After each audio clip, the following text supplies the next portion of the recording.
ओम नमो भगवते वासुदेवाय। कुष्मांडा नवमी 10 नवंबर 2024 को रहेगी। कार्तिक मास के शुक्ल पक्ष की नवमी तिथि वह दिन है जिस दिन से द्वापर युग का आरंभ हुआ था और दान पुण्य के लिए नवमी तिथि को प्रातः काल उपस्थित होना चाहिए। व्रत उपवास के लिए नवमी तिथि को दोपहर में उपस्थित होना चाहिए। उस दिन भगवान विष्णु ने कुष्मांड नामक दैत्य का वध किया था। उस दैत्य के बालों से कदू की लताएं उगी थी। अतः कुष्मांड का दान करने से आवश्यक ही लाभ प्राप्त होता है। लोगों को इसी नवमी के दिन श्री कृष्ण का उत्सव भी मनाना चाहिए। तुलसी विवाह का उत्सव अपने वेदों में वर्णित विधि के अनुसार मानना चाहिए। इसमें कोई भी संदेह नहीं है कि उसे कन्यादान का पुण्य मिलेगा। अब कार्तिक मास के शुक्ल पक्ष की नवमी तिथि को तुलसी सहित श्री हरि की स्वर्ण प्रतिमा तैयार करनी चाहिए। इंद्रियों पर पूर्ण नियंत्रण रखते हुए उसे उस भव्य प्रतिमा की भक्ति पूर्वक तथा विधि विधान से पूजा करनी चाहिए। उसे 3 दिन तक व्रत रखना चाहिए। इसी प्रकार उसे विधि विधान से विवाह संस्कार भी करना चाहिए। इन 3 दिनों में नवमी तिथि भी सम्मिलित होनी चाहिए। यदि नवमी तिथि अष्टमी तिथि से पहले आती है तो उसे मध्याह्न तक बढ़ाना चाहिए। यदि कोई व्यक्ति एक स्थान पर धात्री व अश्वत्थ वृक्ष उगाकर यह त्योहार मनाता है तो उसका पुण्य सैकड़ों करोड़ कल्पों से भी नष्ट नहीं होता। पूर्व काल में कनक की पुत्री किशोरिका ने बड़ी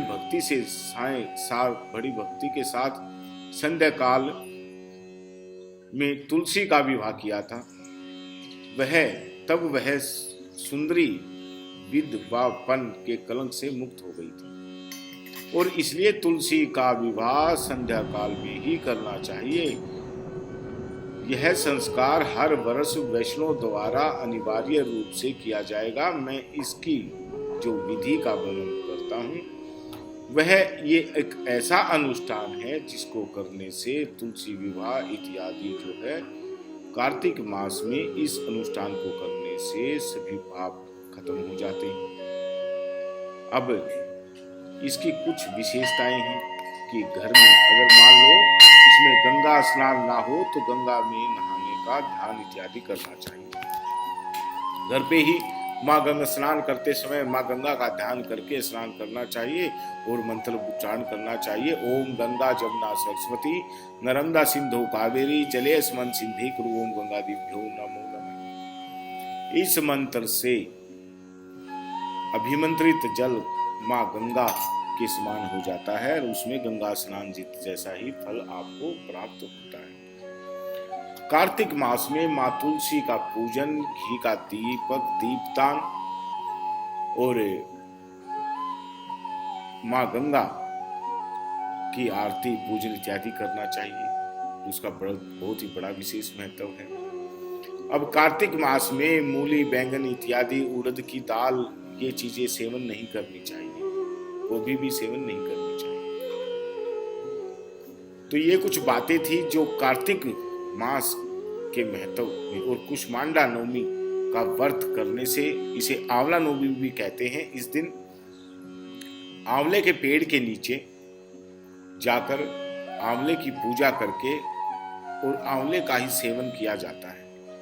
ऐसा करने से सारी बीमारियां खत्म हो जाती हैं।